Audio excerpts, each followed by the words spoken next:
Good evening, ladies and gentlemen. Good evening, fans of Miss Nashika on the Resistance Survive show on Super Jams Radio. It's another beautiful, sunny South Florida day. So how are you doing out there, ladies and gentlemen in Radioland?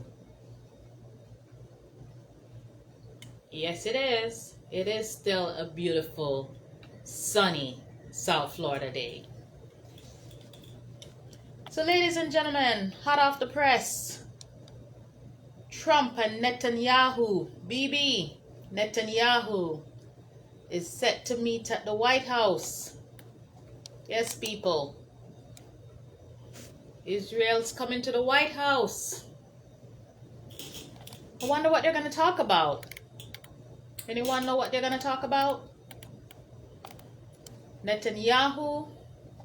So, y'all know Bibi, Benjamin Netanyahu. Yeah, we nickname him Bibi. That's his nickname. Benjamin Netanyahu. They're meeting at the White House with President Trump. Yep. They're expected to be meeting this evening at the White House. And apparently, they're going to be discussing the recent military strikes on Iran and on a proposal for a ceasefire, ladies and gentlemen. Now, ladies and gentlemen, let's not even go further into this. I just want to make sure you're hearing the sound of my voice. So if you're hearing the sound of my voice, the number to call in is 561-449-8000. Hit me up. And for those of you loyal listeners in the super chat, same thing. Hit me up on the super chat. This is Miss Nashika. So, yes, Bibi and Trump will be meeting today in the White House. They may actually start the meeting, and I'm not sure what time it is, but it's set to be this evening. And they're supposed to be discussing I don't even know if I should call it a war, because they're calling it not a war. Right? They're calling it the strikes against Iran and proposing of a ceasefire in Gaza. Now, some people may say what's happening in Gaza is genocide. And some people may differ and say otherwise, right? But I tell you what, ladies and gentlemen, I came across some information. And you tell me what you think. Call in and tell me what you think.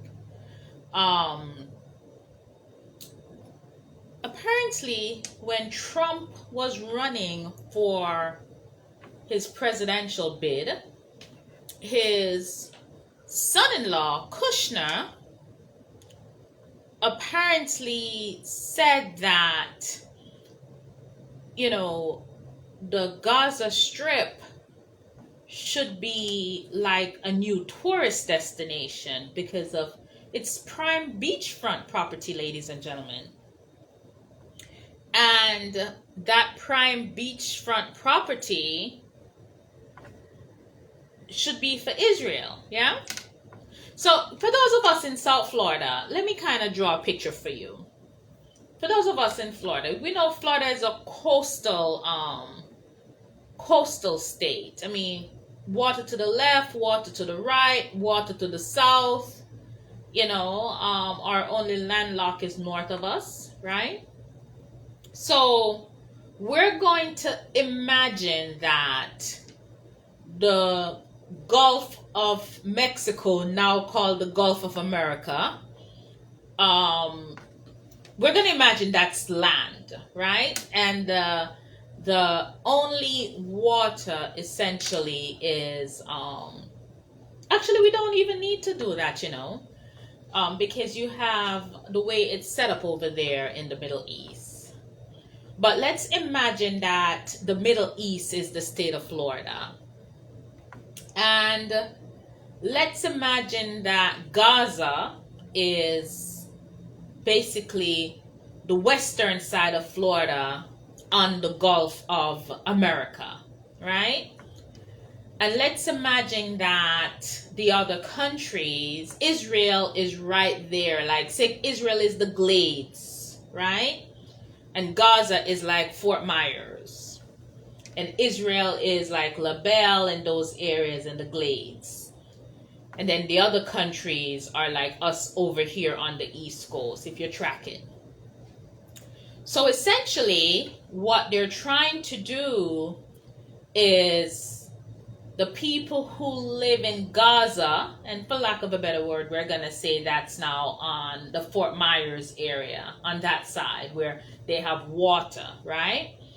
And Israel is kind of like the Glades. That's there and it's landlocked, right? So you have land all around. So their plan, according to Kushner, Jared Kushner, Trump's son-in-law, is to evacuate the people that live in Gaza. And if you're tracking with me, that would be like everybody that's there in Fort Myers. Just get rid of everybody that's there in Fort Myers, resettle them elsewhere, God knows where, who cares in his way, just resettle them, take them out of that beautiful, lush,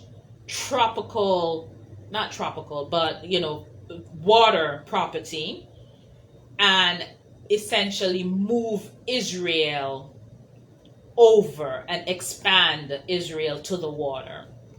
So what they're basically saying is everybody who would live in that Fort Myers area, right, that's facing the water, right, Cape Coral, Fort Myers, you name it, get rid of all those people, right?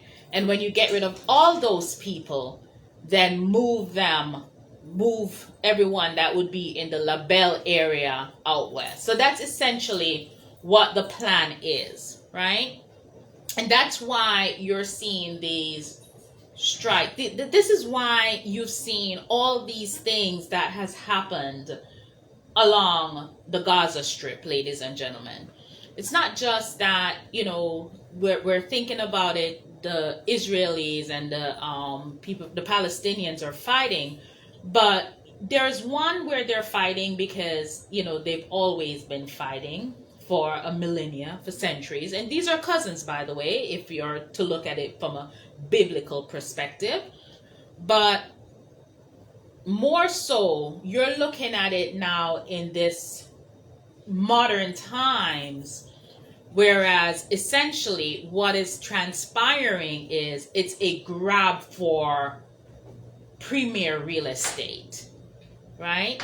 You're looking just like we're dealing here in South Florida, where it's a grab for the premier areas of real estate. And let's dial it back a little bit, because we're here, this is a Palm Beach County station and we're listening all over, right? But let's dial it back a little bit. We know one of our areas that we're looking at, we talk about Revere Beach. And we've talked about how Revere Beach, one of the last premier real estate that's needed to be developed. And the population of Revere Beach is primarily African American. It's a black town. And big investors are looking at Revere Beach. They're looking at Revere Beach because, one, it's water property, right? Comparing to the rest of Palm Beach County, lowering taxes, but those taxes are going to go up as soon as big development goes there, right? But they're looking at it also because it's an easier group of people to move out. It's an easier group of people to move out. Statistically, I've been told that Revere Beach, about 70% of the residents in Revere Beach are not property owners. They're renters, right? And when you think of comparing it to what's happening in the Gaza Strip, they have made it so that these persons that are living there and living there for centuries, generations upon generations, they are not really a town or a city. It's kind of like a commune, right? And one of the stories that I heard, and I don't quite remember the family, And you have to think, we laugh about it, or we really don't dive into these situations. But there is a family that their particular story. Now, when you think about it, the Palestinians, they've been living in this area for generations. We're going back to biblical time, people, right?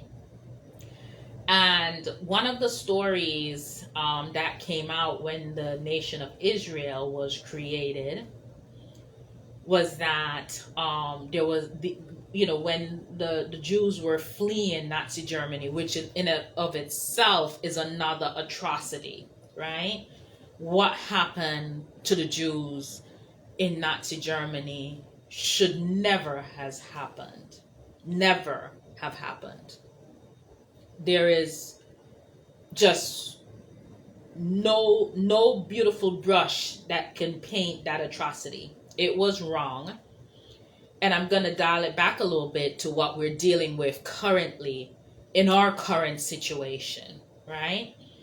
So one of the families that fled Nazi Germany and the atrocities that were happening in Nazi Germany, apparently when they went into Palestine, the Gaza Strip, families were taking them in, right?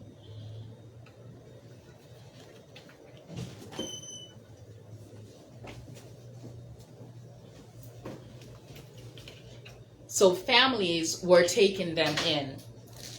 And one of the families that took them in had babies, right? And this baby's now an adult. So it's coming from this baby's, of course this baby's an adult. They were fleeing Nazi Germany, right? They were fleeing Nazi Germany. So one of the family that had babies, now an adult, no, it's probably a grandpa, they took this Jewish family in. And they went out, and when they came back home, their property was locked and essentially captured. So for those of us who are from Jamaican background, we know the term capture land, right? We know the term capture land. So this was essentially what happened. They took these refugees in, because essentially when the Jews were going into these areas, even coming here to America, they were coming as refugees. And this is why I can't understand why my Jewish brothers and sisters are not more vocal about what is currently happening to our black and brown brothers and sisters that are now facing deportation, right? So when they went in to what is now Israel, the Gaza area, they went in themselves as refugees. And this one family story talks about how they took these families in, and then when they went back to their homes, they were locked out and basically threatened, if you try to come in, you will be killed. So a lot of these occupation that took place in Israel were taken, not given, and unless we understand history, we are doomed to repeat them, right? So today, like I said, Netanyahu will be meeting, or might have already met with President Trump to discuss ceasefires in the Gaza Strip. Ladies and gentlemen, let me tell you this. It doesn't matter if you're Jewish, if you're Muslim, if you're Christian. It doesn't matter what religion you are. It doesn't matter which side you are. What is happening is killing of women, infant, children, senior citizens, right? Now, what happened with Israel when they had the attack and took those hostages should never have occurred. at all. But you have to ask yourself the question now, with what's happening in the Gaza Strip, is it warranted? You know, and that's what I ask my Jewish brothers and sisters, like, at what point do you stand up and say this is wrong? At what point? How many more lives? How many more hospitals need to be bombed? And if we're not looking at this as a genocide, and we're not looking at this as a religious war, it's just another form of gentrification to move people out of their premier property, premier land, so that rich people, and when I say rich people, because this came from Kushner, Trump's son-in-law, who we know the Trump families are developers, right? Is this genocide? Is this killing? And we won't call it genocide, because I'm saying, I'm looking at it like this is not just a religious war. It's not just a war of the races. Because when you start to say, move these people out so that we can get premier real estate, it goes beyond that. It goes now to greed, right? And just like with Iran, where they're saying nuclear weapon, and we haven't seen anything yet more about that, but we know what happened in Afghanistan. And when good people sit aside and say nothing. So why I went on this, recently, a very good friend of mine, really, really love him dearly, very good friend of mine.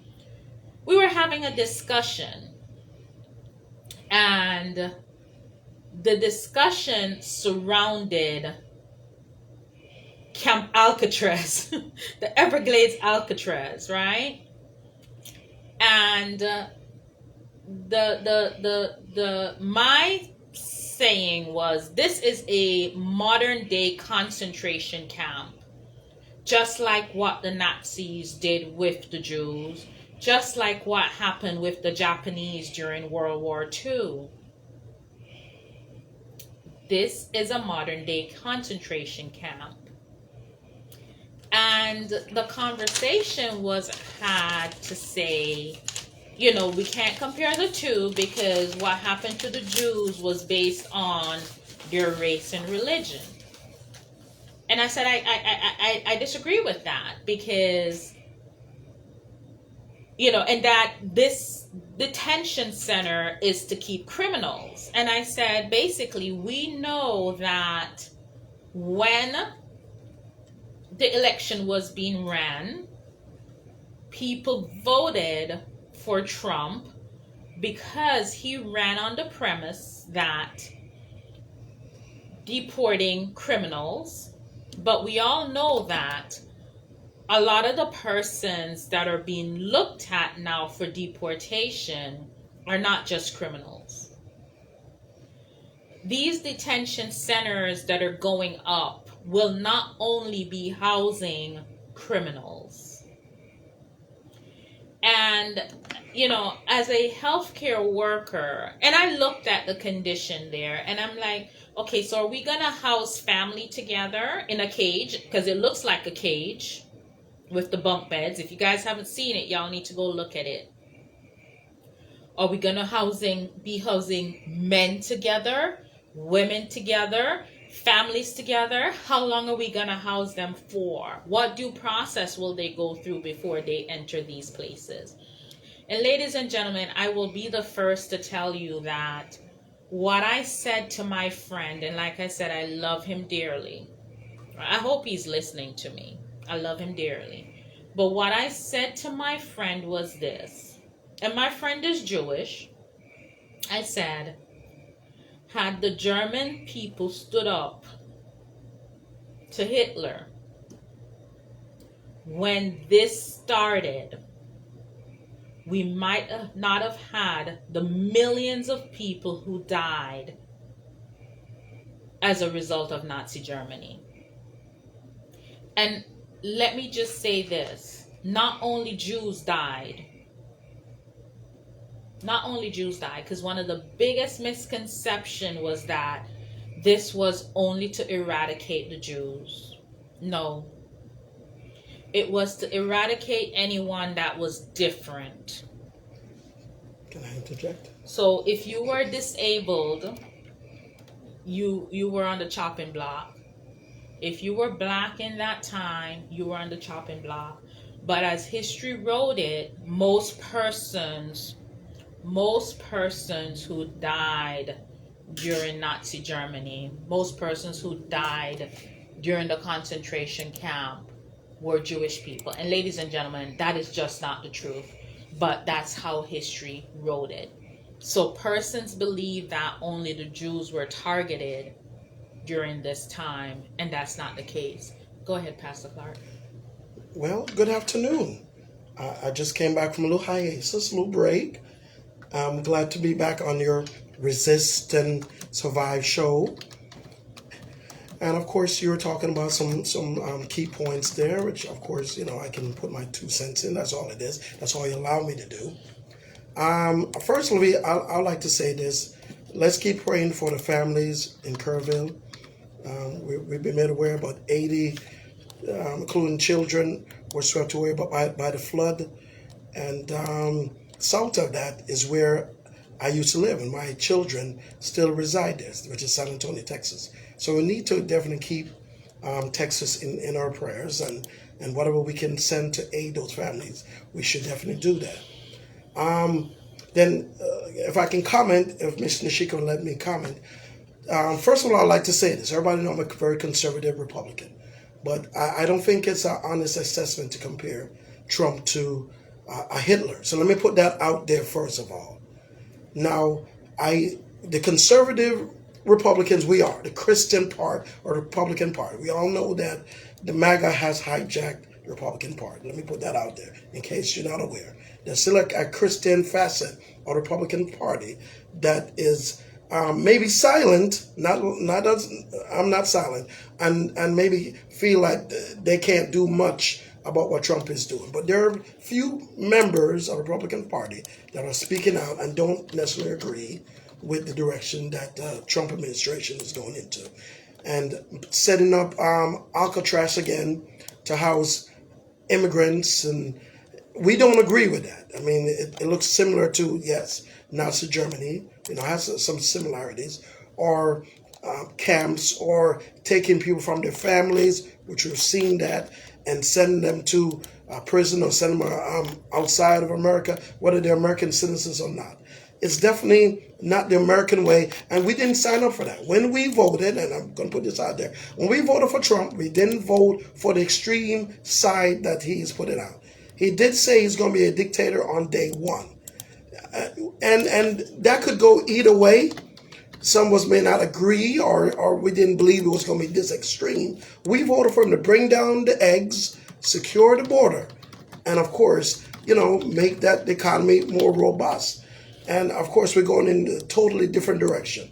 He's definitely securing the border, but he's very extreme with his ICE maniacs just going crazy with the way they're grabbing people and tossing them around, whether they're citizens or immigrants, just evading their rights altogether, which we don't agree on that. Let me just put that out there. Okay? Eggs and grocery, he has not paid any attention to at all. He's more, I guess, in the direction of power. The $300 billion plane from across the waters, the Bitcoin, I could go on and on, the phone. I mean, President Trump is about power and more power. And if you talk against him, whether you're Republican or Democrat or a common citizen, he go after you with his mouth. He's a bully. I mean, let's be honest. We didn't vote for that, but that's what we have right now. Are some of us regretting the vote? Yes, I would say that honestly. And there are the MAGA factions that are in agreement. He could do no wrong. So it depends on who you're asking. But we have to bear the consequences of your vote, or you're not wanting to vote. Right now, we're all in this together, except if you're rich. because unfortunately his bill got passed, and I'm not supportive of it, and a few Republicans are not, and of course a lot of Democrats are not for it. It's for the rich. I mean, I've looked at it. It's very plain. It's about making the rich richer, cutting Medicare. So, and there's a lot of people on Medicare: black, white, Jew, Gentile, Haitian, non-Haitian, Jamaicans. So, cutting Medicare is going to affect all of us in some way or the other. We didn't vote for that. So I just want to make that plain. So not just we need to be prayerful of this time that we're in, but we need to be vigilant, and we need to watch out for each other, mental health, and we need to be supportive of our brothers and sisters. But I'm open to hear, your 2 cents too. That was my 2 cents. Okay. Well, it's lovely hearing your 2 cents. But, one of the points you pointed out was that Hitler and Trump are definitely not alive, right? Okay. And I disagree. Let me tell you why I disagree. Yes, why do you Because disagree? when Hitler started his process, he wasn't as radical as he was when he ended his process. That is correct. Right? I've studied the tapes of Hitler. One of history. the things that you look at with the similarities is this: both Hitler and Trump were masters of mass communication. Well, President Trump is not a great communicator. I mean, let's be honest with that. He's not. Visit nhtsa.gov/the right seat. Brought to you by the National Highway Traffic Safety Administration and the Act. Commercials are over. More music starts right now on Super Jams Radio.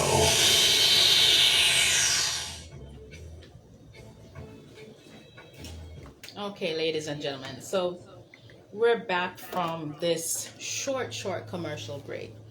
And before I went out, I pretty much have compared Trump to Hitler. And my dear Republican friend here is telling me that Trump and Hitler are 2 totally different people. And I disagree. There are some similarities, yes. Yes, But and that's my point. President Trump is not a great communicator. So, he's no, not. but guess what? One of the things that Trump did very well in the election that the Democratic Party didn't do as well with is communicating. Well, okay, so that's the point. Well, that's an accurate assessment. So that's the point where he uses communication to get his point across, and that's part of the reason why he won, because he communicated better than the Democrat Party, or the representative. I get you. Yes, right? much better. But you gotta say that. Okay. So the Democrats were so for that. he communicated the fact that he wanted to stop the LGBTQ. Yep, that's and correct. he wanted to deport immigrants. Yes. And unfortunately, this is still a Christian country, and we still have people who have conservative values, as they say, whereas they weren't going to vote for the lady because she wanted to, give people who are from the LGBTQ community rights. Well, it's much more than that, if you want to be totally transparent. And also because a lot of people, whether you like it or not, are not in favor of immigration and shutting down the borders, right? So when I say he is a master of mass communication, that's something he and Hitler also had in common, right? Hitler mastered his orator. He used the newspaper, right, to get his message across. And also, in the 1920s, one of the things that transpired, a lot of Jews were flooding into Germany, into German cities from Eastern Europe. Yes. So what he did, and of course, these were immigrants. These were Jewish immigrants. These were Jewish immigrants. Yes, they were. And what he did was he rallied his followers to say that immigrants were taking their jobs from Germans, right? And these immigrants were criminals and rapists. The same exact rhetoric that Donald Trump used to win the election. Replay. Immigrants are taking your jobs. Immigrants are criminals. Immigrants are killing you. Immigrants are rapists. Like literally, he accused and made these allegations of people that were black and brown immigrants, right? Notice the immigrants that he wanted to get rid of, right? Same thing. Adolf Hitler and his Nazi leadership were not religious, right? They rallied their followers with hatred for the Jews and, like I said, also the Catholics, right? Because same thing. Donald Trump, now it's so funny because Donald Trump is also not religious, but he was able to rally Christians, because we are still primarily a Christian country, to follow him based on his hatred for Muslims, right? Based on that, based on our hatred for Muslims, right? Another thing, Adolf Hitler was impressed with architecture, his paintings on buildings, right? Same thing with Donald Trump. Like we talked about it, he's trying to, his son-in-law basically said, let's get rid of the Gaza, let's strip the Gaza Strip of people so we can build real estate. This is a real estate development family, right? That's where he got his millions. He got it from his father, who was also in real estate, but right? I would like to point out, sure, Nashika, like I said, and I'm emphasize again, because I've met Donald Trump at least 4 times. I know you have. He's not a great orator. He's not a great politician. He's more of a businessman. But what I'm saying to you, and I'm not, when I say orator and uses... He's not a great communicator. He uses the media tool, yes, right, to get his message across, to get his base across. And let's face it, we all know that a great majority of the American population is illiterate. We've done that a couple of months ago when I spoke about the illiteracy rate in this country. So we're not talking about getting somebody who is a great orator, because if you are, they may not be able to understand it anyways. But he uses the media and mass communication to get his message across, which was hatred for immigrants, hatred for the LGBTQ community, right? Okay,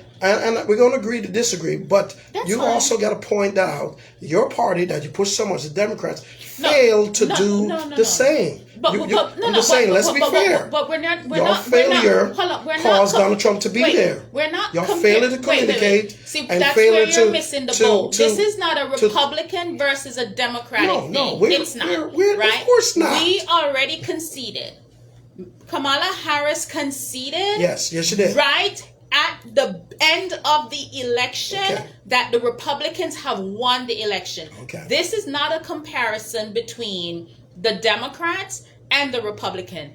This is a comparison between Adolf Hitler and Donald Trump. Paint the brush the correct way. No. It's not a brush being painted. I want people to understand that if you do not stand up for something because it does not sit on your front door at the moment, does not mean it won't come to your front door. And if you were at the beginning when I said, had the German people stood up to Adolf Hitler, the atrocities that happened with the Jews in Germany might not have occurred. So that's why we're doing the comparison between... But had the Democrats had a candidate that they rallied behind ahead of time, had Biden step out the way, you are going back he could have went any direction. Going back to the past of the election and why Trump got into office. That's not what we're talking about today. What we're talking about today is this. Now that we're here dealing with Trump, now that we're dealing with fascism, what do the United States people need to do? The United States people need to stop saying them immigrants, them LGBTQ, right? And understand that when they put him in power because he was such a good communicator against immigrants and LGBTQ, they were not in the least bit thinking that the big, beautiful bill would pass. They were not in the least bit thinking nobody read Project 2025. No, but I read it afterwards. But not even Project 2025 so much. The fact that the big, beautiful bill has passed, it's destructive towards everyone. And it's affecting more than what persons initially thought they were voting for. And that's why I am saying the American people need to stop thinking it's me against them and realize that systematically in this country, yes, we're looking at the black and brown community, but systematically in this country, it has always been the rich versus the not rich.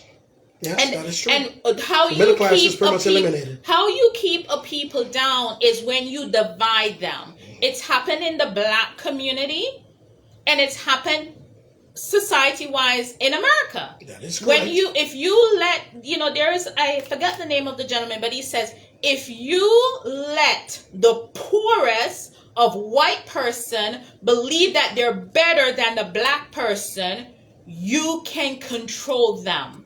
That's what this whole system is. And that's what true. We have seen because, like I said, just like you said, you're a conservative Republican. And you said your vote was, you essentially voted against LGBTQ and you essentially voted to secure the border. Yes, but never in a million years would you think that there would be such a thing as the big beautiful bill and all that would be encompassed in it. And the Democrats were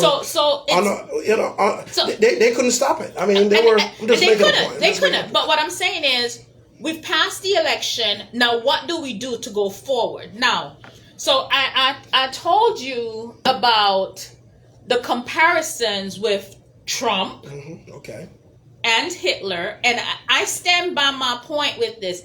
Had those German people stood up to Hitler, maybe all those Jews would not have died. And not only Jews, because I have to remind persons that in the atrocities that occurred, it was not only Jews who died, because Adolf Hitler's plan was to eliminate everyone who he considered to be subhuman. Yes. Right? He did hate blacks, essentially, gypsies, if you were not blonde hair, blue eye, Caucasian, you were subhuman. Yes. So, ladies and gentlemen, if you're looking at yourself and you're not blonde hair, blue eye, you are subhuman. Now, unfortunately, the Jews took the majority of the blunt of that, but it was a process to eliminate and just have a pure Aryan nation. Which will never happen. And then there's no pure Aryan nation. When you think about where we are right now and the situation that our country is in, that's my same point. If we do not stand up, we may very well see similar atrocities here in America. And people say, oh, that would never happen in America. That would never happen in America. With the fact that the BFF bill, BBL bill passed, right unfortunately. Now, we just passed. Now, there's certain things that I'm not going to say everything is sweepingly bad in the bill.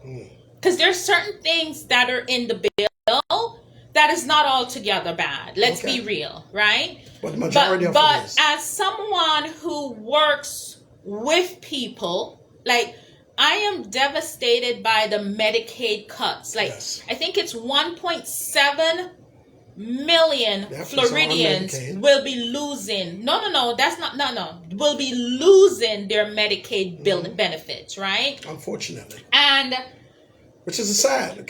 So those Republicans that voted for the bill, I'm not a big fan of Elon Musk, but he did say that because they voted for the bill, they need to be primary, meaning they need to be replaced. Oh, by the way, Elon Musk started a new political party. Yes, I was going to mention that. I wonder what's it called. Is it American Party, something like that? So Elon Musk started a new political party. And that's going to pull away from Trump's base. But you know what? it's not even about the politics of it right now. It's about all those people whose life will be affected by this. Now, grant you, people, I am not saying that everybody that's on Medicaid should be on Medicaid. Okay. We know, and I've said this before on this show, right? We know that there are flaws in the system. We know that. And I can tell you, over 20 plus years ago, I was working with a welfare reform program and that's at the time where President Clinton came out with the welfare reform program. And we actually had the program in the state of Florida, and I actually operated such a program. So we know that there are flaws in the system. But my concern are for those people who truly generally dependent on truly are dependent on this. Guys, when I tell you, being someone who works in healthcare, and I can tell you today I had the opportunity to tour two of our state's elected officials. And I've been doing this project because I wanted my elected officials to look in the faces of the residents and the staff and the family members of people who will be affected.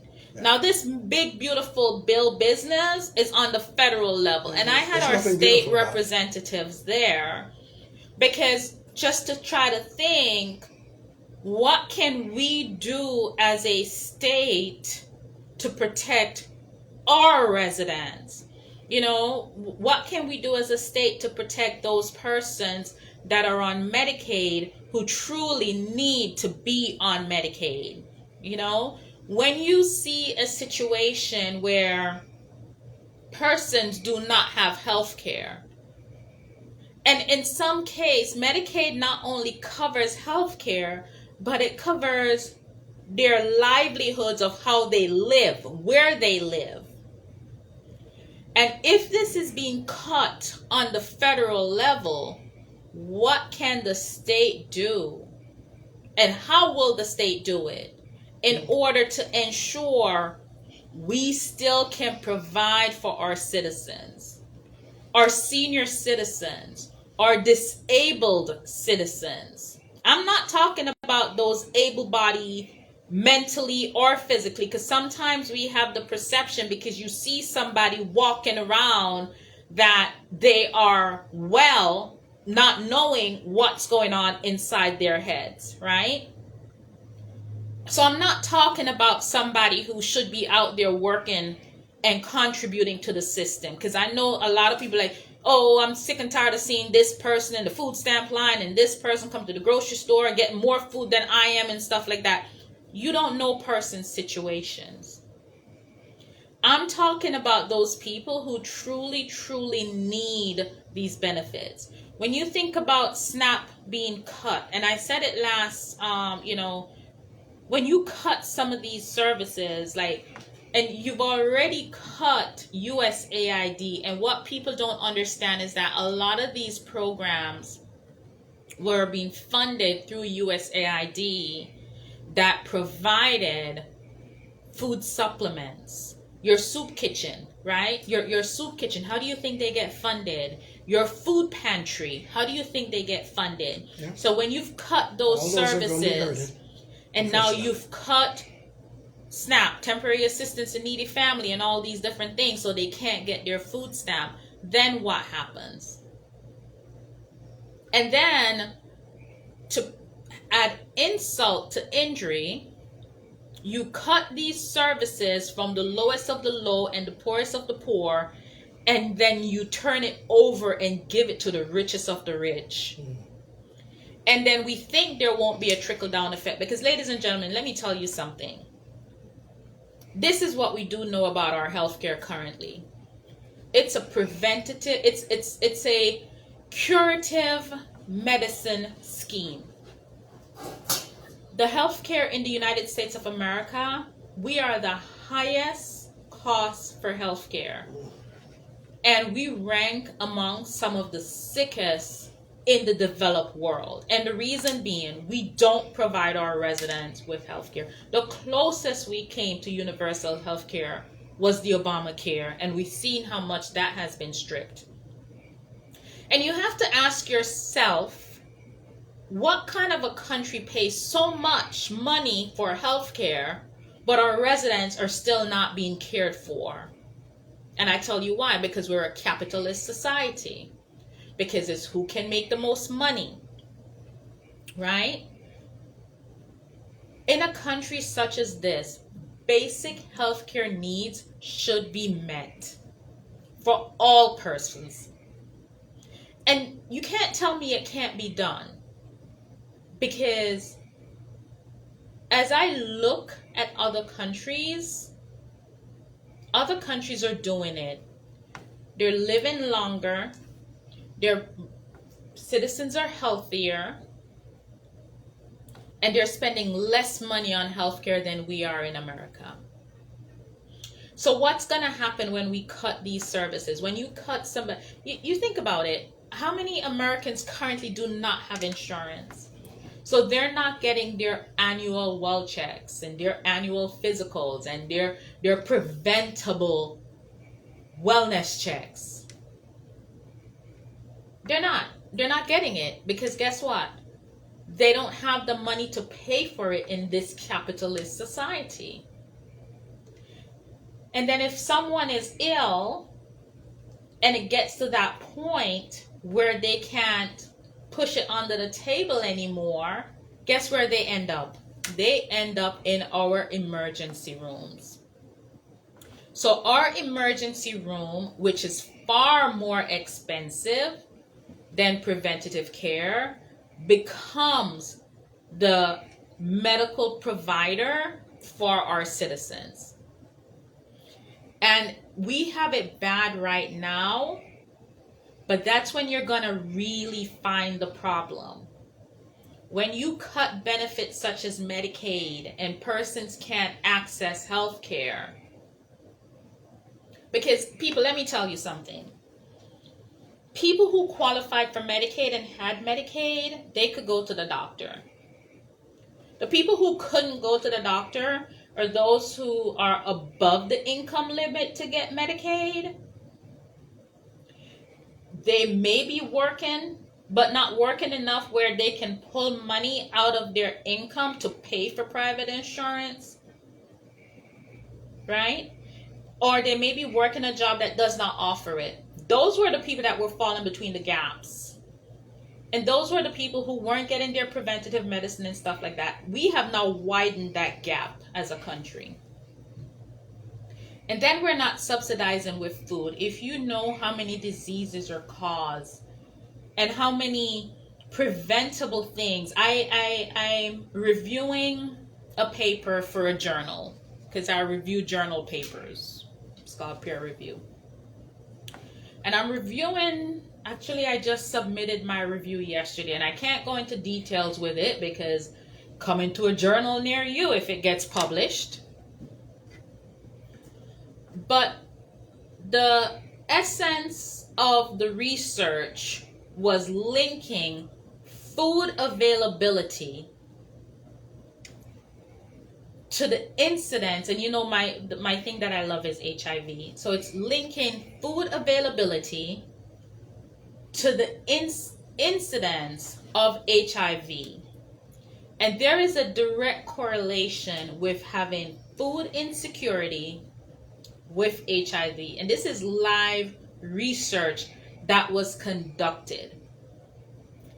And in the midst of that, we're now cutting food program. So it's not, ladies and gentlemen, when I tell you it goes far beyond us thinking, how is mommy gonna feed little Tommy?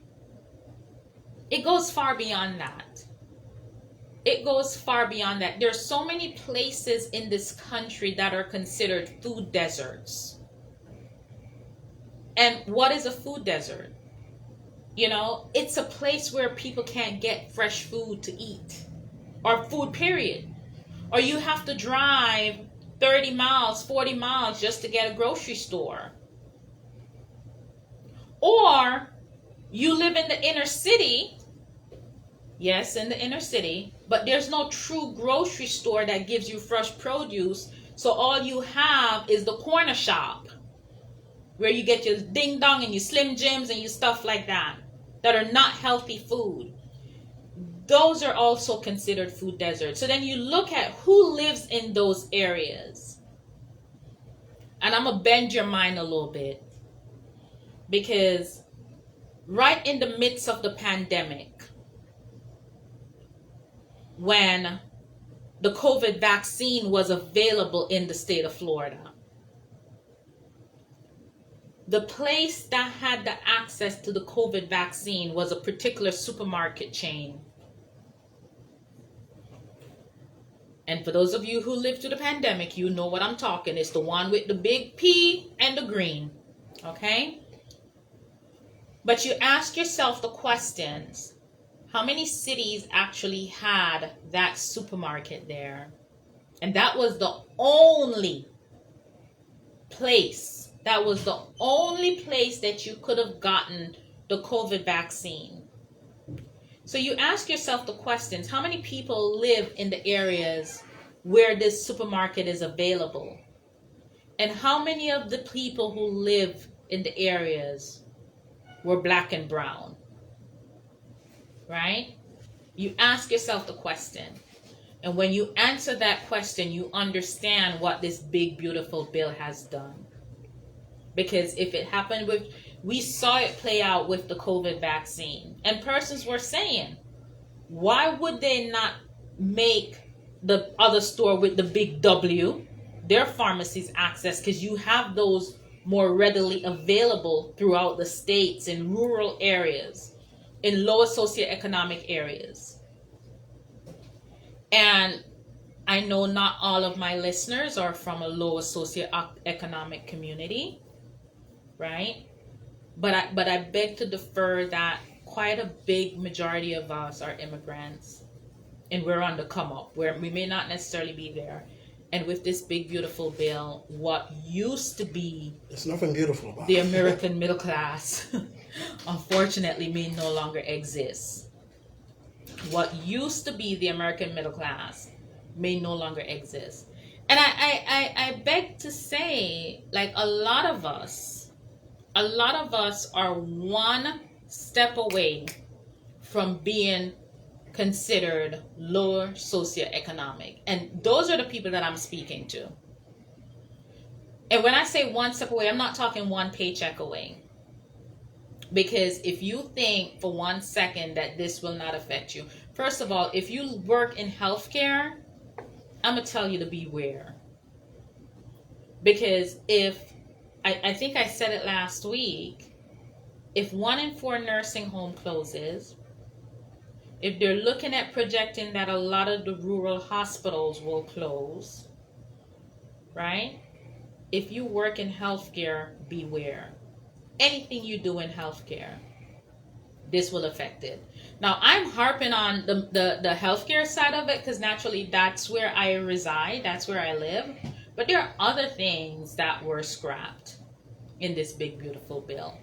Now, the one thing I can tell you, if you're a waitress and you're a tip earner, you gotta come up, right?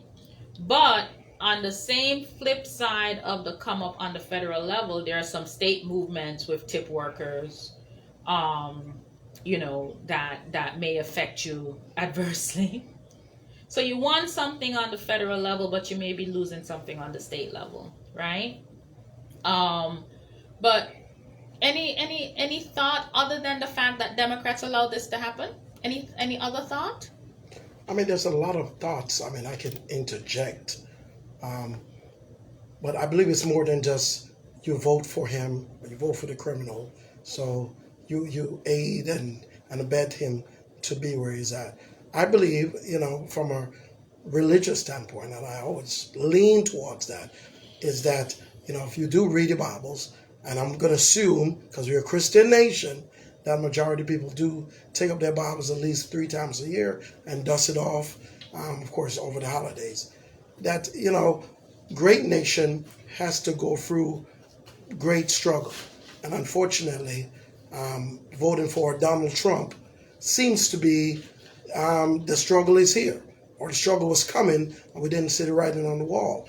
Miss Nashika, she follows a lot of journal. I follow a lot of news, and this newscaster, I'm not going to call her name, she was stating what Obama did. She was stating what Biden did and Clinton did.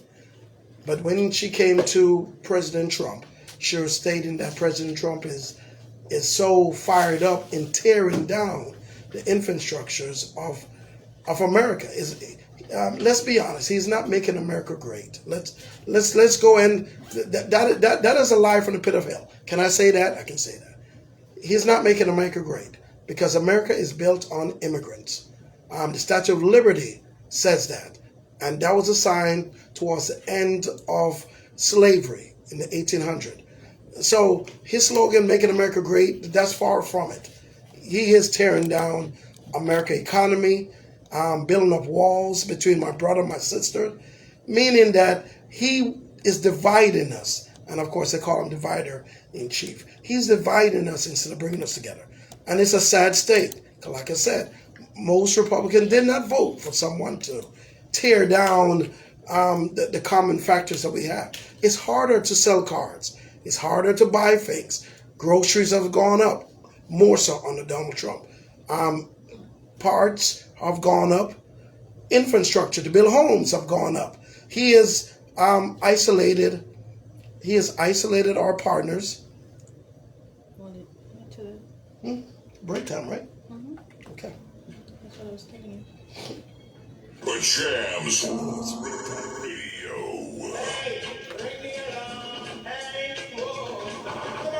From the four corners of the earth, here come the world's top selectors. Performing live at the Great Junket Showcase. Saturday, July 19th. To make way and welcome the champion from London, England, Sir David Ranigan. This is David Ranigan. It's a juggling event. Straight out of Kingston, Jamaica, it's Rory Stoker. It's I that man like Rory Stoker, see. Hometown hero, King Waggy T. Dynamic from Africa, Angel Patch Tower. Saturday, July 19th. At the Charles Dodge City Center in Pembroke Pines. Showtime is at 9 p.m. For more info, call 754-327-5443. 754-327-5443. I'm streaming at CaraflixS.com. Tickets available at Ticketmaster. Your request has been answered.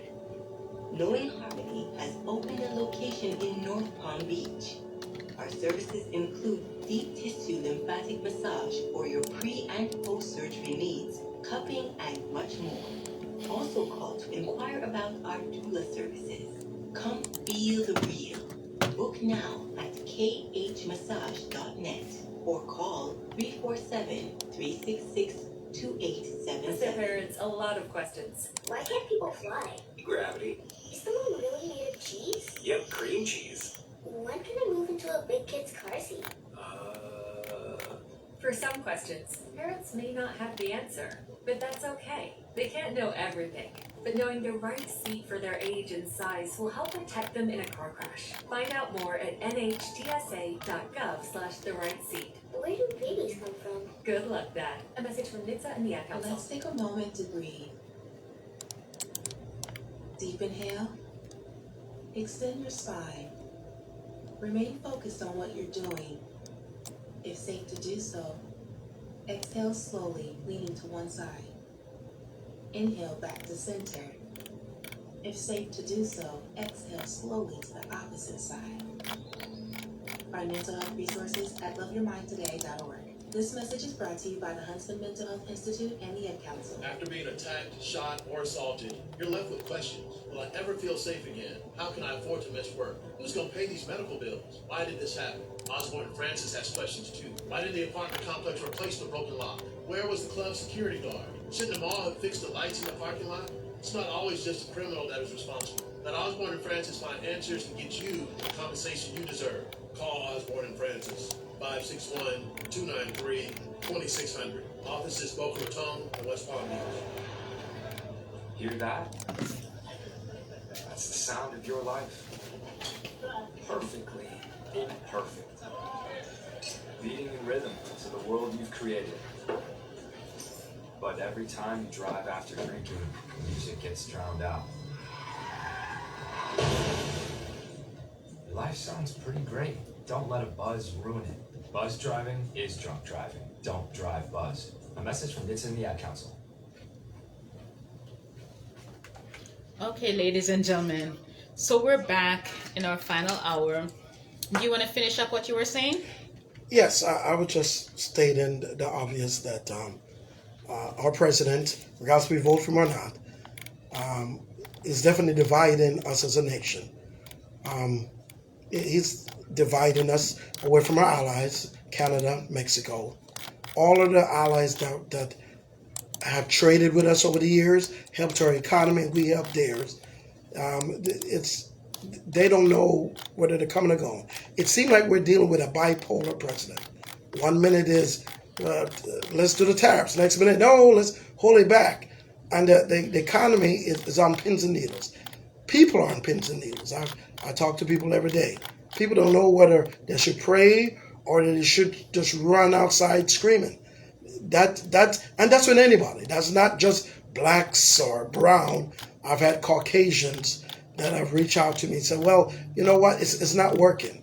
We can't figure out what's happening next. We're not used to this, this back and forth or this yo-yo economy under Donald Trump. And we have, 3.5 more years to go of this? Yeah. Unfortunately. But things may get better. So, we have somebody who is in the chat room and he or she didn't do their name. They just call themselves name. So I'm going to say name. Name out there. He says, he's worse than Hitler. I voted for him to do it. And here's what I'm going to say. And, I think what name is probably saying is that he voted for him and this is what he's doing, because I don't think, and if I'm wrong, name, please call in 561-449-8000, explain yourself. However, so like I said, there's some good and there's some bad. So a lot of things with the big beautiful bill, I think everybody knows about the Medicaid restriction. I think everyone knows, listen, we cannot beat Homeland Security and immigration anymore. Homeland Security and immigration got $46 billion for the border wall construction. So the wall that Mexico was supposed to pay to build, we will be paying for it to the tune of $46 billion. So a wall will be coming, ladies and gentlemen. There's $45 billion that's going towards detention capacity for immigrants to be in custody. So we're going to take immigrants, take them out of the working pool, take them out of the tax-paying pool, because guess what? Yes, migrant workers do pay taxes. Yes, they do. So they're going to be in detention centers, and we're going to pay $45 billion for that. So who's going to fill the void? I have no idea. The person that picks the melons, that picks the grapes, remember the state of Florida picks the tried apples. to pass legislation to have kids work. But also Trump also said that they're going to make some contingencies where employers can take migrants under their control and have them work. And when I saw that, I said, slavery and indentured laborer 2.0. So we've gone way back. My God, he's actually thinking about it. And so much, not only is he thinking about it, he not only thought about it, but he also said it on camera. So obviously we know how far back he wants to bring us. But as far as also immigration, $30 billion was placed into funding the hiring, the training, and other resources for immigrations and customs officers. But ladies and gentlemen, here's something. There's an increase in the state and local tax deduction. So that's put in there into the package. It's raising it from $10,000 to $40,000. After 5 years, it would return to back to $10,000. All right. So your state and local tax deduction. Now, this is funny because I always thought that this government was trying to push decisions back to the state. So I'm not quite sure how the federal government is making decisions and how the state's tax deduction will go. I just don't know. But whatever it is, it's going to raise your tax deduction in the state. For us in the state of Florida, we won't benefit. But I guess for those states that do have state taxes, that's going to be increased from $10,000 to $40,000 for the first 5 years. And then after that, it will go back to the $10,000. So at least we know during the Trump administration time, those of you who pay state taxes, you guys will benefit right there. There is some green energy policy. It would largely terminate numerous tax incentives from the 2022 Inflation Reduction Act on clean energy, electric vehicle, and energy efficiency. And ladies and gentlemen, there you have it. Exactly. That is the bill that caused the divorce between Musk and Trump. Exactly. And that's why we will now have a new political party thanks to Elon Musk. But what we got to realize, Elon Musk is no hero. I mean, we need to just call a spade a spade. He is anti-Trump right now because of a business decision. Trump messed with his money. Yes, Trump messed with his. It's always been about his. Listen, the only way to mess with a rich man.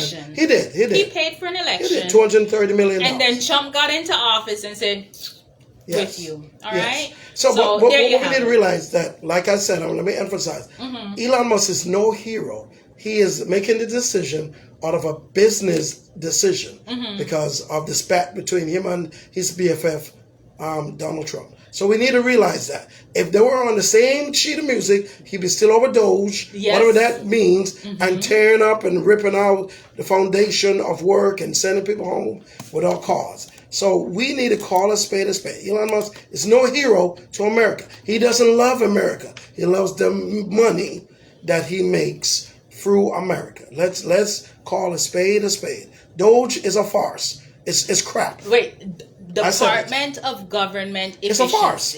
There is no efficiency in it. It's some young, I guess intelligent. You're not Elon Musk. That's it. There's some young, intelligent young men, teenagers, if you will, that know to push buttons. He hired them to pretty much rip out the infrastructure of our government and steal information. So Elon, didn't he say he got some pertinent information on Donald Trump, which he will not release yet? So he may still release it. So maybe he'll release it when he runs against Trump, when he runs for his third term. But then again, Elon is not an American, so no, he's not an American citizen. All right, so, he's a businessman, just like Trump. Restriction on food stamp, we already know that's there. Addressing the debt limit. So, ladies and gentlemen, we're in more debt. We're in more debt. Well, you under this, it's not no big. It is a bloated BLL bill. I mean, it is. Okay, and that is coming from your conservative Republican who also voted for Donald Trump. So we voted blindly, and yes, most of us do regret our vote. You didn't vote blindly. Don't say that. Yes, we did. No, you didn't. We didn't vote for the crap that he's doing. Let's be honest. No. You did not vote blindly. Yes. You voted. We were misinformed. He deceived the American people, stating that he will be benefiting and helping, and he's not doing anything. And then Project 2025 laid out what they were going to do. Which he claimed he had no interest in, and he didn't have to orchestrate it. Don't say you voted blindly. That's not correct. And the Democrats didn't do enough to stop it. You voted that's a fact. Based on the fact that you wanted to not have LGBTQ and immigrants. It was that and more, obviously. The number to call, ladies and gentlemen, is 561-449-8000. Caller, we're go ahead. Still friends. Caller, go ahead. You're live. Caller, you're live. You're live. Go ahead. Good evening. I have a question for Mr. Clark. Go ahead. I'm listening. Who's this? The Democrats are serious. See, I agree. He's asking the question, if the Democrats had a better candidate to run against Trump, would you have voted for the Democrats? I'm not a Democrat, sir. I mean, I will never be. But to answer your question, the Democrats didn't feel a better candidate, not one that was able to articulate the mission or the purpose of the Democrats should they win. She wasn't given the opportunity to address the problems that we had. So you're saying they didn't have a good candidate? No, they did not have a viable candidate at the time. Mr. Biden did not step aside enough to give Ms. Harris time to run and to do what she does. And she was not communicating to the majority of the people. Maybe only 5% of people in America. Right. Okay, what point are you trying to get? I wonder. Had the Democrats put a candidate there who was providing what you were looking for, you still wouldn't vote for them? I'm not a Democrat, so no. But but to answer your question, I probably wouldn't have voted neither way. I probably would have saved my vote until I found somebody else qualified. President Trump wasn't qualified. He wasn't qualified, but he was just given the reins, and they just anointed him to be that leader. You're mad set to you, man. You're mad set to you. I'm looking, like me, when I look at candidates, I look at the platform, what they're saying, what they're providing. I agree. I don't look at the party, I look at the people. But you sound like a pure party I look for. All right. I agree. was looking at the people, but Harris came up short, and every time I looked at her. Listen, I'm not saying Trump was better in view. No, Carla, you make a good point. You make a good point. Definitely made a good point. What is that? Because he said, and he asked you it in so many different ways. He said, you would not have voted. I wouldn't have voted. But here's the thing, and this is why I think it's hypocritical. This is why I think it's because I'm a Democrat. Yes, you are. And I voted against party line, across party line, as a Democrat.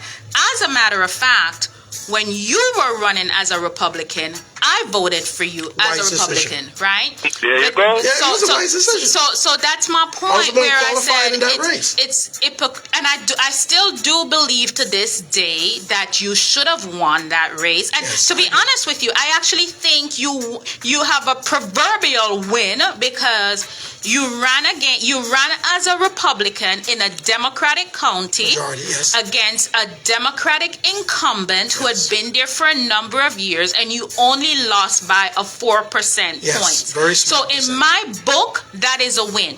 But for you to say that had the Democrats put up a good candidate against Trump, instead of voting for a good candidate, you would abstain from voting. In a presidential race, it is different. No. It's not different. It's not different. More. Because as a Democrat, I can tell you this. If there was a Democratic candidate and there's a Republican candidate, because I know what my values are, and I also know that there's a lot of time that there are candidates that they're not true Democrats, but they run on Democratic ticket, and some of them are not true Republicans, but they run on Republican tickets because of politics. Yes. So my vote with candidates goes like this. If a candidate is aligned with what I believe, whether you're a Democrat or a Republican, my vote will be for those that align with what I believe. But that's what I made my point. But that's not what you said. Democrats don't align to what I believe, Ms. Nashika. They don't.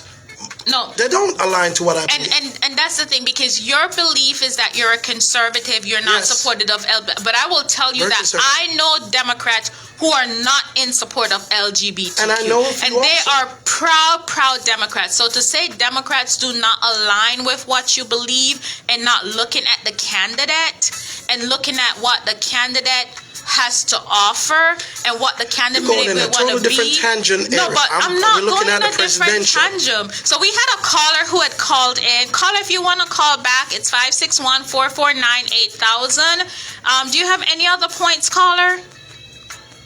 Because Mrs. She just doing a rant. She's just going off. Okay, no. So we did have a caller that called in. Like I said, it's 561-449-8000. If you're able to call back in, caller, please go ahead and do so. So, like I said, and the caller is calling back in. Call back in. Go ahead, caller. You're live on the air. We can hear you. Oh snap! big sister. Who that is?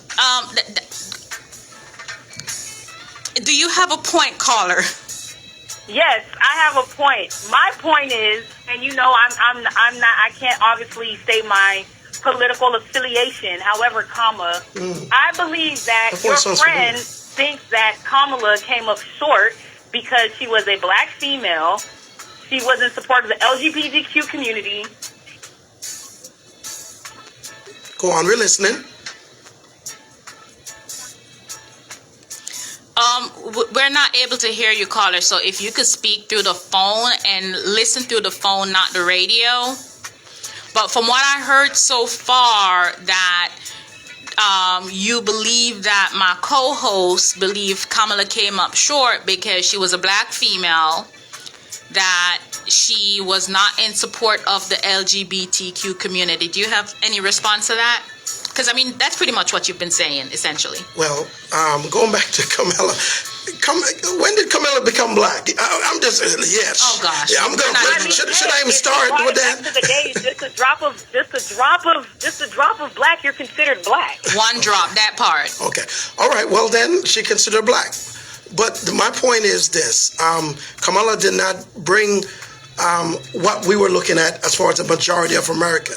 Unfortunately, we are stuck with President Donald Trump. Unfortunately. Yes, it is unfortunate. The man is not a great, he doesn't bring no people together except the rich Caucasians. I mean, I'm just going to put it out there. Or rich people in general. But as far as the majority of Americans that are maybe living paycheck or maybe the middle class or maybe poor, he doesn't have a need for us, unfortunately. But that's the Trump we're dealing with right now. That's the card we're playing with. That's it. Just like he could love to say, you don't have the cards. Well, that's the cards we have. But unfortunately, here's the thing. So this is my thing. Oh, sorry. Go ahead. Go ahead. I'll just step aside. I feel like people didn't side with Kamala, and this is just my honest opinion, right? Due to being tied to unpopular administration. So obviously, Kamala Harris took over the campaign from President Biden, and yes, I do agree. But he stepped aside late, though. He got to point that out. Yes, right. I do agree in a sense with the sir, where inherently the field of operations and messaging heavily did align with his agenda, but because she came into the race at a probably non-opportune time, that probably was a hit against her. Biden as a whole, he had a low approval rate, especially on economic issues, significantly dragged down by his and her campaign at first, right? So obviously with what we say the quote-unquote the average American or the majority of America, they were concerned with economic anxiety surpassing like Kamala's messaging, which she didn't really do a good job at that. She had a weak campaign infrastructure, but that all goes into still Trump bamboozling the vast majority of Americans, because prime example, the majority of Americans that are on Medicaid and SNAP are white people who voted for him. That is correct. Farmers that is correct. Who also voted for him. They're getting the backlash too when they're losing their quote-unquote immigrants who can no longer work for them because they're being deported or put in ICE facilities at an exponential rate. That is accurate, and you obviously paid attention, so that's good. So the change also, in wins, if you will. Right. You know, you have the misinformation and disinformation campaign. So campaigns faced on a barrage of misleading attacks and quote-unquote conspiracy theories, i.e. the Epstein files.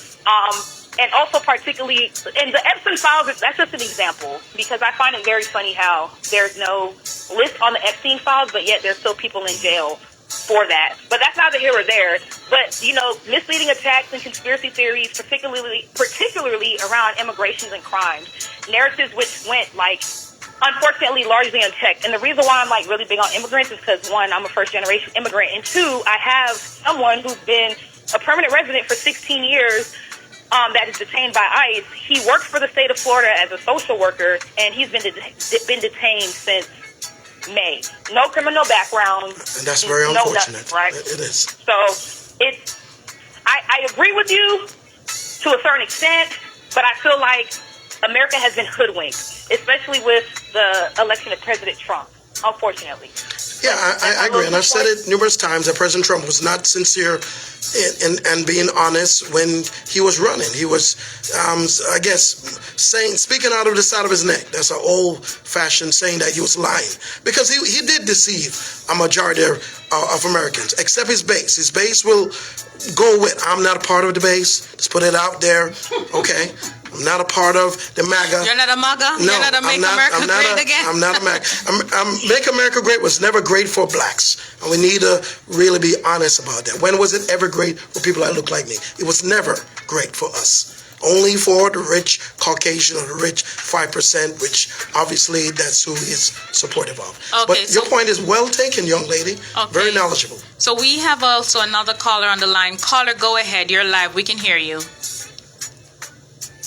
Nashika. Hello, my dear. Wagwan. Wagwan. How you feel about the big, beautiful bill? Yeah, there's nothing beautiful about it. Look here now. Uh-huh. The deal is a blind side, sabotage. But it does a fidel thing. And I think that Donald Trump has shown up and all people keep on overlooking. The man never lie, Bridget. Him never lie. One thing about the man don't lie. Yep. Secondly, enough years said, nobody tell what come a lot. He's not ready. Me not think no black woman already. Oh, Jesus. Hold on, no. Me and your friend, you know. You gonna make them all jump on your boss. Everybody jumping upon you now. Listen to what me say. Yeah, man, go ahead. I'm going to say this boldly. Okay. Understand me? I have black mother, and I have black sisters, and I have a black fiance. Okay. Black woman is not ready to lead a super country like this, because we still under the Willie Lynch syndrome. You understand me? Oh, so what you're saying is not that the black woman is not ready.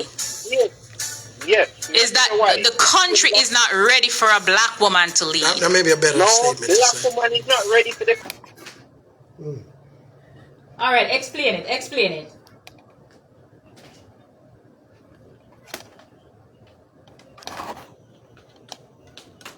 Oh, Lord of mercy.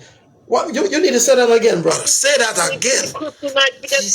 Say it again. Wheel and come again. You see, my friend. Wheel. Why my friend have to come with that? Lord Me know where you come with, you know. If you were selected, we would have been saying it here again. It's not about come with, you know. It is the obvious truth.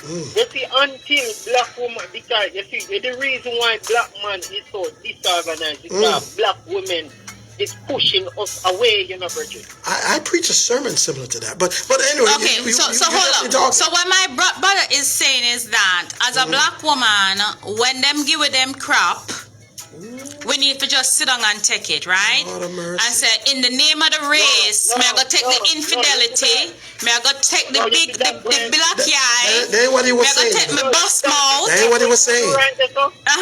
You see, that's what you do right there, sir? It's called victimizing, and that's one of the reasons why black women is not fit to lead. No, but what I'm saying is... Just do right. When me just do right, that's a constructive criticism. That's why I love him enough. A black woman, you're supposed to take that and fix it. No. No, but what I'm saying is this. You said the black men are leaving the black women. That's what I'm saying. Right? That you say, you know? Okay, somebody who hear it in the chat room, type what I'm saying. Let me tell you what I'm saying. Clean it up. Black women. I said because black women cannot control themselves. And I said, me not say no about black man and leave nobody, you know. No, you said the black women are pushing the black men away. That was your words exactly. Somebody in the chat room, will Debbie bless there? Yes. Debbie on vacation. That's fine, you can call her all you want. Listen. She on vacation. Okay, but on a serious note, because we keep saying we need to address that issue, and we seriously need to address, I need a panel, because we have this narrative that black women don't want black men. What you say? You want me to point out another issue to you? Yeah, go ahead. Yeah, man, go ahead. I'm going to use you as an example. Lord of mercy. You and I married. Uh-huh. You and I married and we're in our house, right? Uh-huh. We're listening. Let me come in and hear the man say no. Me I try to listen to because me ready here now. Me I tell you this right now. Uh-huh. You and I married within our house. Uh-huh. You go out. And I say, honey, you know, so I don't feel like that weird. Uh-huh. But you look for me and you give me all sides of attitude or whatever. Uh-huh. But guess what? You're a white boss. Uh-huh. But they are work. And they say, hey, get my coffee. Be here at 8. But they're there from 7:30. Mm-hmm. And you have 2 cups of coffee a wait. And the man who will take care of you cannot get that respect. So let me ask one question. What was your rebuttal? No, me have a serious rebuttal because him say I use a case with me. Yes, him use a case with you. Right? But first it's of a good all, case though. You see my virgin here? Me tell you why case. I love that young man here. Okay. Because him real, you know. But me I gotta tell you something, friend. You're not for worry about when me I wear when me I go a road. Because me understand No, hear me. In a situation. But here's what I'm telling you with that. You know, first of all, it comes from the courting section, and I want you to hold on because we're coming on a break, right? We're coming up on a break, the final break, but I want you to hold on because it's coming from the courting section of the relationship. Because if you're courting appropriately, and I wouldn't reach marriage and find out so you can't tell her what to do. So once you start courting, unless you go flip on you, but me go be honest with you. And that does happen. That does happen. Listen, friend, after the break, because we're going on a break in 3, 2, 1, soon come. Hold on. You said flip on you, hold on. You know a lot about that. Stay quiet. So in that case, I'm going to let y'all two to have the conversation. You said flip, because it's true. I do flip.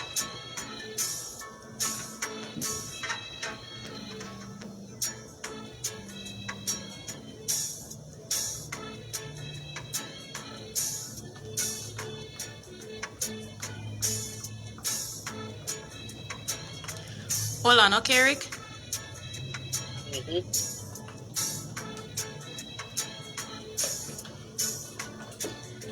Again, I'm not touching any of my Florida bills.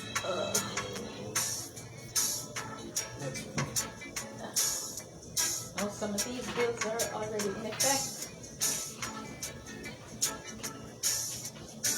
Matter of fact, all the ones I have are already in effect.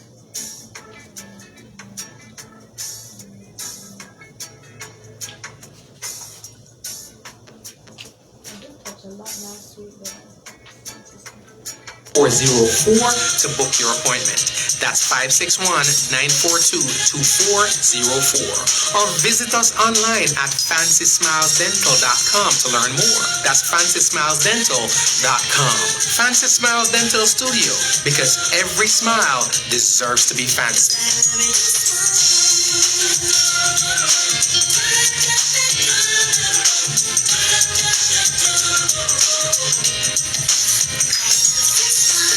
Making a strange noise. No matter what it is, you can't just pretend it's not happening. That's an interesting sound. It's like your mental health. If you're struggling and feeling overwhelmed, it's important to do something about it. It can be as simple as talking to someone in your community, or just taking a deep, calming breath when you need it. Nice.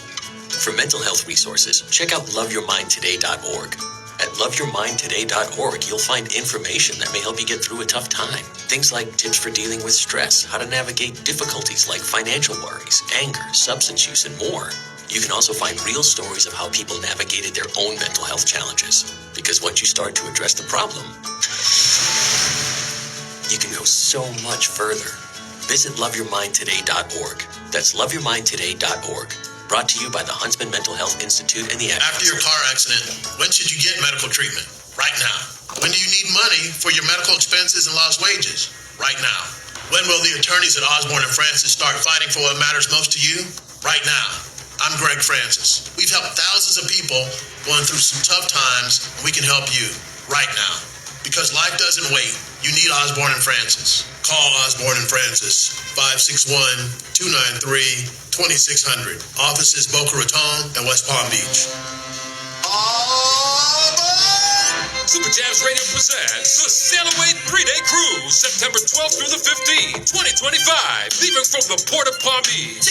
It's a 3-day Sail Away Cruise. September 12th through the 15th, 2025. For more info, visit superjams.com or text for assistance at 317-642-6168. Use promo code SuperJams50 or BroGary50 for $50 off initial deposit. The Sail Away 3-Day Cruise, September 12th through the 15th, 2025. Sailing takes me away to where I've always wanted.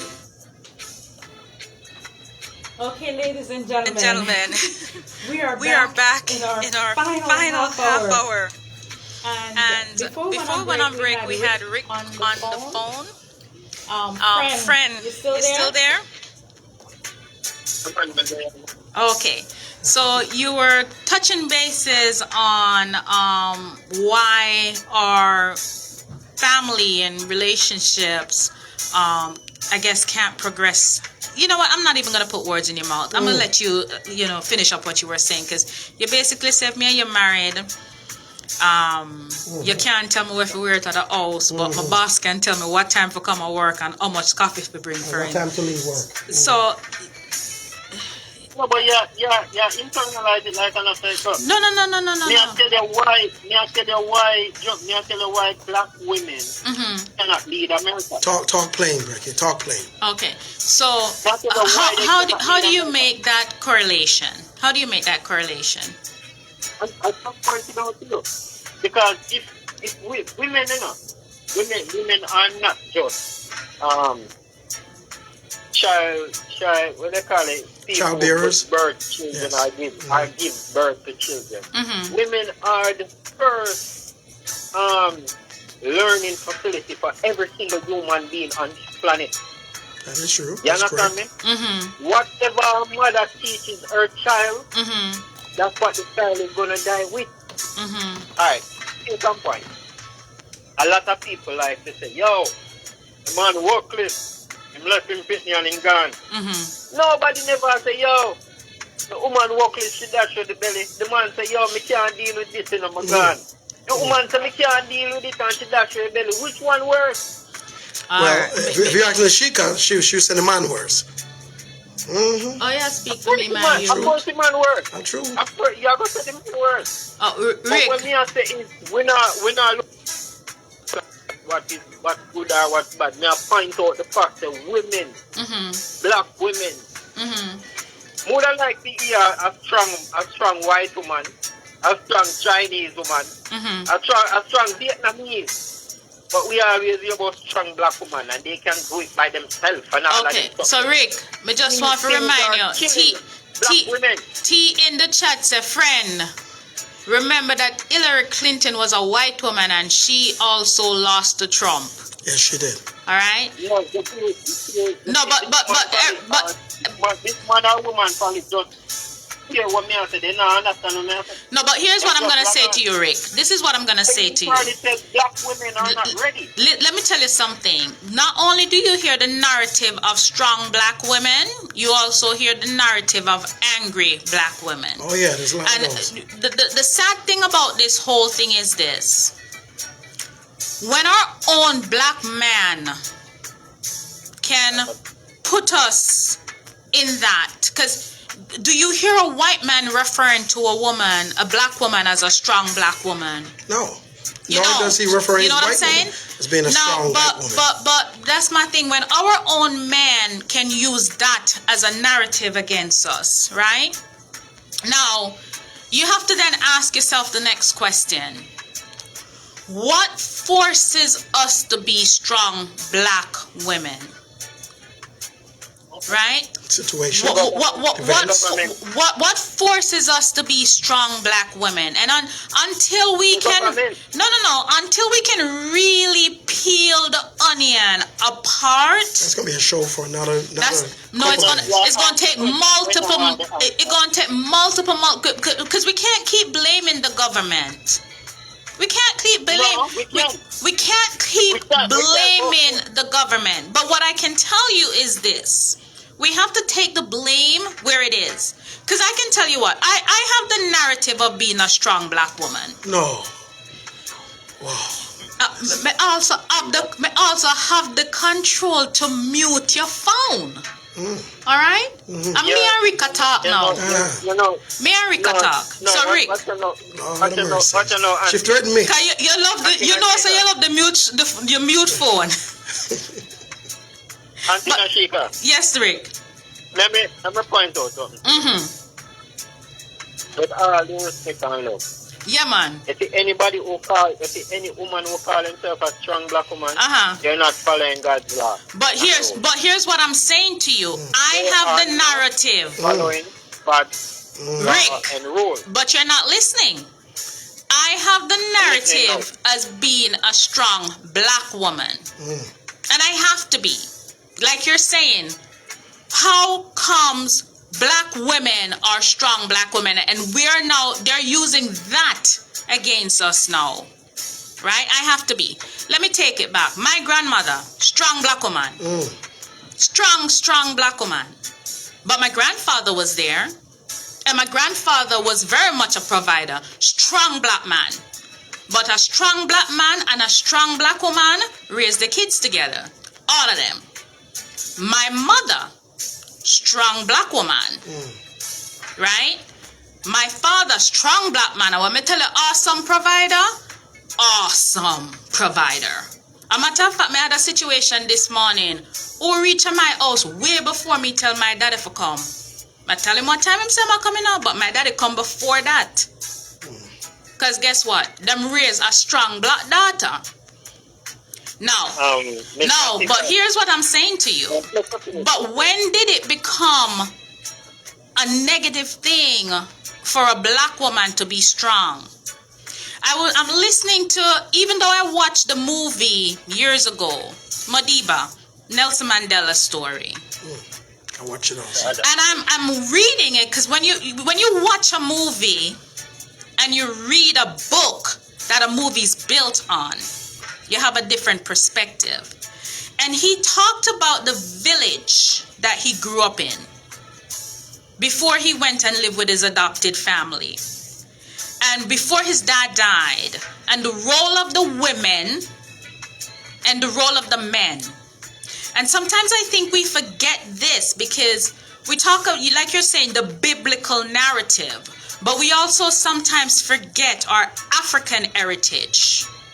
And sometimes we have our African heritage whitewashed where we think that women were docile. I tell you guys already, I'm a Mendy woman from Sierra Leone, if you check my DNA. I can't help myself because if you look, Rick, at those women and the role that they played in society, our African sisters and our ancestors were not docile. You look at Nani of the Maroon. So when did it become a negative thing for us to be black? Can I interject for a minute? I'm not done yet. Okay, go ahead. If you want me to answer, no, hold on now. Because we're going to have a whole show. We're going to have a whole show on this, Rick. But here's what I'm saying to you. In this society that we now live in, right? And I can speak for myself. I can't speak for any other females out there. All right? I can speak for myself. I don't have the option to not be a strong black woman. Do I want to be able to say, oh, honey, go bring the car, go to the mechanic shop. Oh, honey, go do this. Oh, honey, can I stay home and not work and provide for my family? I don't have that option. I don't have that option. So I have to be a strong black woman in order to provide for mines. And mines is myself and my 2 kids. So I am forced into that situation. And let me tell you why. Let me tell you why I'm forced into that situation. I am forced into that situation, Rick, because I choose to not let my children see me in certain situations. I choose to claim my ancestral grounds, whereas black women were strong and we were leaders of villages. Yes, we had our black men that were heads, but we had certain roles. And that's why if you ask, I did substance abuse and mental health with juveniles early in my life in the correction system. And when you ask the children who were the heads of the home, 90% of those babies, and I had kids all the way from 6 to 18. When you ask them who were the heads of the home, 90% of those babies, in their little head, what they considered to be the head were their moms, even if mom was a stay-at-home mom. Because what was mom doing? And I think because now we are no longer just working in the home and we can have a voice because we're contributing to the finances of the home, you know, it's now being negative. Even repeat that is sacrilege. What, that we're working outside of the home? We don't have a choice. Which part? You're telling me that a child look at you and say that they believe that their mom is the head of the home. I'm telling you, but what I'm saying to you, that's what the kids would respond. Me understand. But me tell you say that is sacrilege. The fact that them even believe that. Well, you know, Rick, let me jump in there. And while you're jumping in, okay, you make your point, but we have another caller on the line. Okay. So go ahead and say your point. My point's going to be quick. Rick, I do hear what you're saying, and I just believe that situations, I honestly believe strong black women, the term has been overused too much. I believe that's a problem because you don't hear any other race of women using that. And I've been around the world twice. I've been in the military 20 years. I've never heard a Japanese woman say, I'm a strong Japanese woman. They never had to use that term. But I do side with what Nashika's saying, Miss Nashika. I do hear what she's saying, that situations have forced black women that they don't have no option but to be strong. But black women have always been strong. But to echo it, we black men get, for lack of a better word, intimidated. And we get turned off. And I could preach on it, but I'm not going to. Okay. When we hear that too much. Rick, we have a caller. No, we have a caller. Let's hear what the caller has to say, and we can continue, because you guys are both on conference. One correction. Go ahead. Everybody have the wrong concept. Go ahead, and then we'll take the caller. Go ahead, Rick. Basically what the gentleman says what I was saying, you know. I'm not talking about no woman not to be strong in a bridge. That's not what I'm saying, you know. Mm-hmm. Because that's that kind of woman I get from you. I'm not saying women mustn't be strong, but what I'm saying is women supposed to know them place, a man supposed to know them place. And me saying know them place is kind of, it a trigger a lot of people. Yes, it already triggered Miss Nashika. Rick, I'm muting my own self. I'm muted now. She almost fainted when you said that, Rick. I'm not for them to wash plate, I'm not for them to do them something. But what I'm saying is a woman have her role and a man have her role. Have him role. That's what I'm saying. All right, Rick. Next time I need to bring my car, go to the mechanic, I go call you and say, Rick, come pick up my car. And then after Rick, me and you, we'll pick up the car, right? So caller, you're on the line. Go ahead, caller. Yeah, I hear listening and I hear everybody throwing out the word strong. Lord of mercy. Like, you have different interpretation of strong, but I like to know what does it mean to be a strong woman. I want a woman to explain. Tell what it means to be a strong woman. Okay. For me, strong physically and mentally. Being able to provide for myself and my family. For me, that is strength. From a health perspective, being able to provide for myself and my family. For example, I have been my sole breadwinner for the past 12 years. When my circumstance happened, and I will tell the whole world, but you're going to have to read it in a book, my circumstances, I became a single mother when my son was 7 days old. And guess what? In that same day of having a new mouth to feed, I also lost a half of my household income.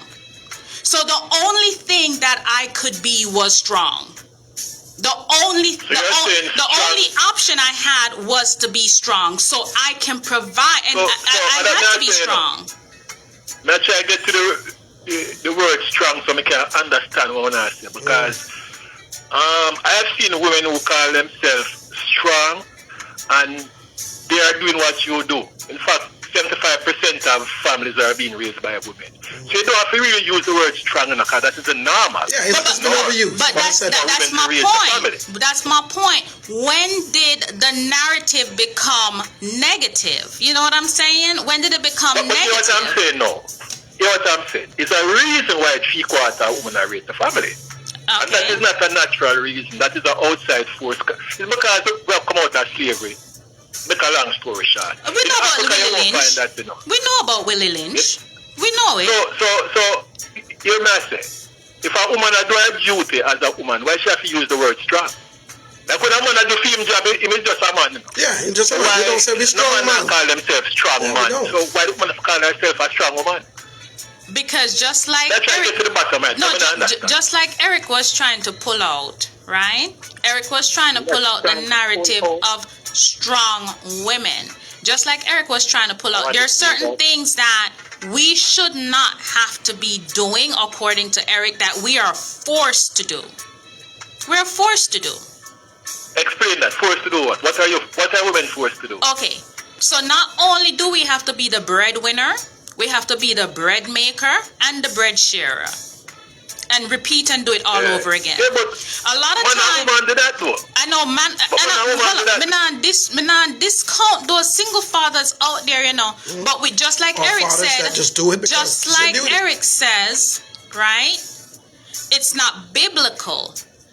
The Bible says it is not natural for man to live alone, right? Two together with God.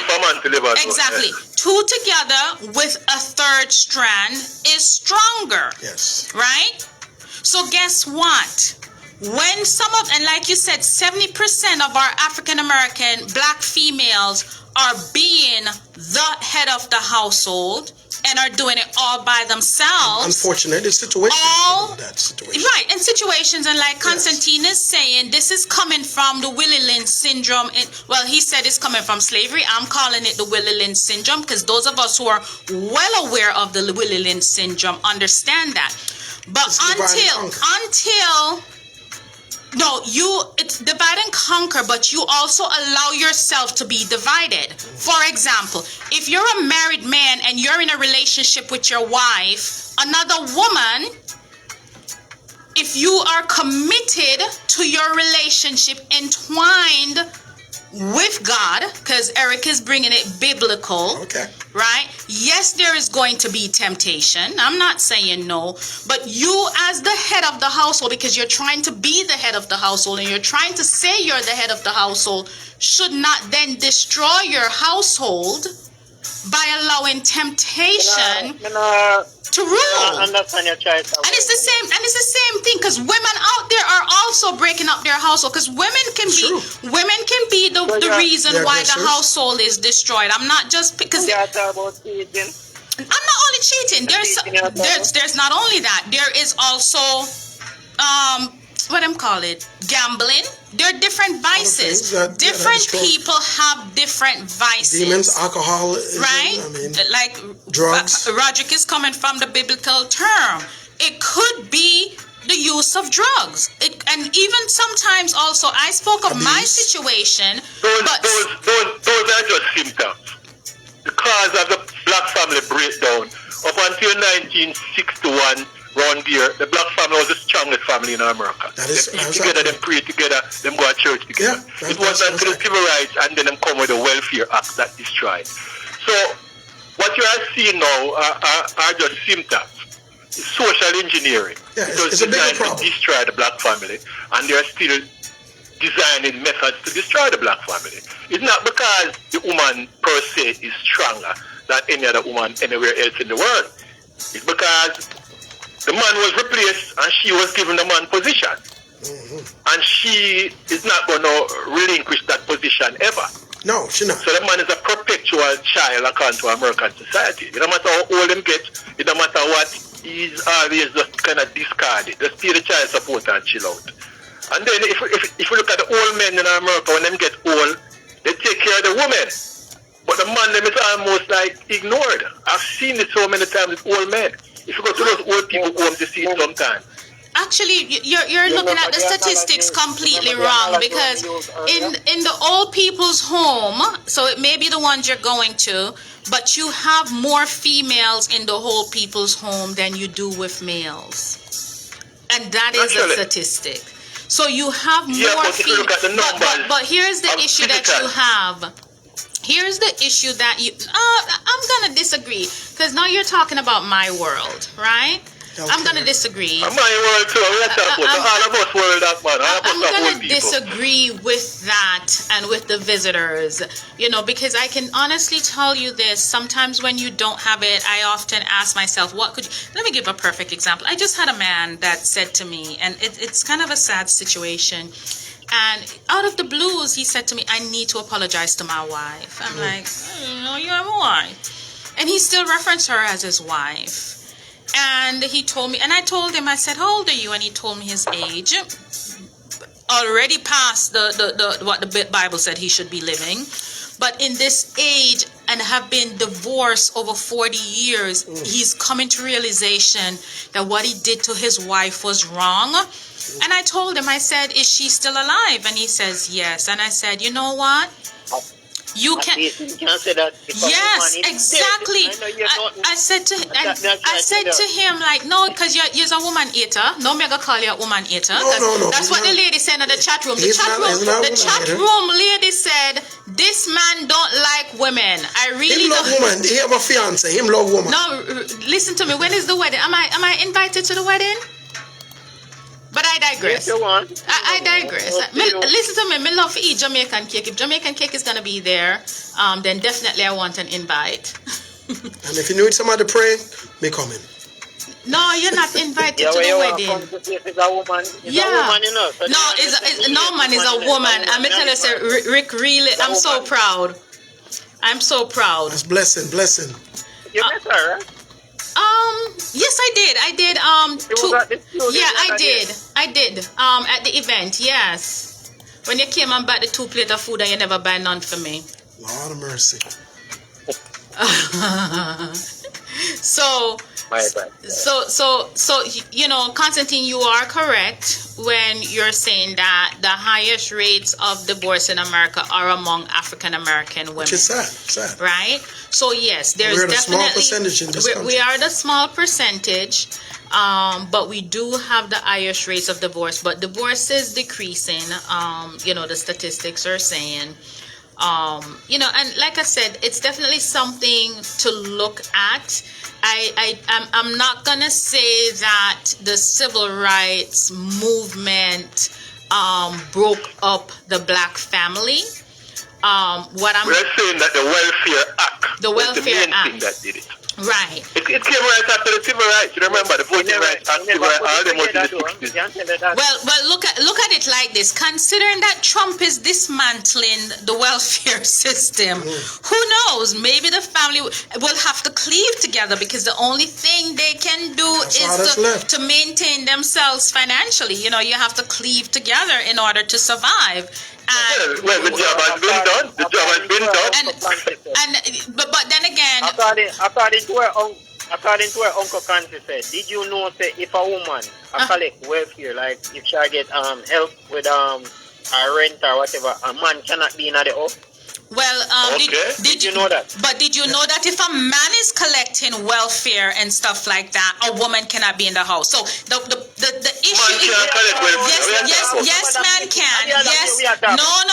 But if you're gonna say that on the radio, you're gonna say it both ways, because it's not determined based on your gender. It's not necessary. But it's not determined based on your gender. It's determined based on your needs. So if you have a single father that has applied for welfare, temporary assistance to needy family, whatever, and they're looking at it based on dad being a single dad and the children, how many persons are in the household, and that determination is based up on that. If dad then gets a girlfriend and she moves in, that's addition. If she's working, that's additional income. Me one of them that for years. I tell you, never get nothing from them people. Because but guess what? Maybe dad maybe, Dad, you did not meet the federal poverty guideline. And people don't. No, man, I was below the guideline. Okay, so next time, but Dad, we know your situation is a little different. We know that. If you're talking about my special young man, we know that situation is a little different. But these systems is based. Them discriminate against man. You're never go. No. We're not gonna go there, because if we're going to speak truth to power, we're going to look at it, and it's based on household income. It's based on household income. I try to tell you, but you're not listening. You're telling me about what about bias and discrimination within the system? But if you are on paper, what you're saying is right on paper. But when you see somebody and they might deal with you, them can pull out any move and tell you anything. Okay, so then why did you not reapply? Or why did you not use an organization to apply for these benefits? Because there are organizations out there that do help you to apply for these. Find a way.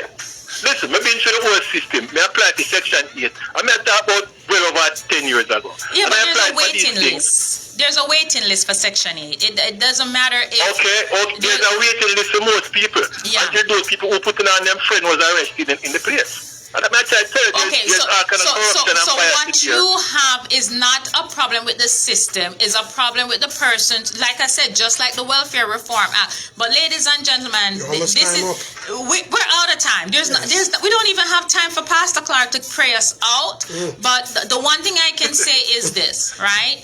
All of these things that we're talking about that we never applied for, never got, it doesn't really matter anymore. Because guess what? Trump got rid of all of them. So better than that, we survive without it. It's an equal opportunity discriminator, because those systems are pretty much no longer going to be there. Ladies and gentlemen, until next time, Miss Nashika won't be here next Monday, but I'll see you the following Monday after that, ladies and gentlemen. Till next time. Where you going? Soon come.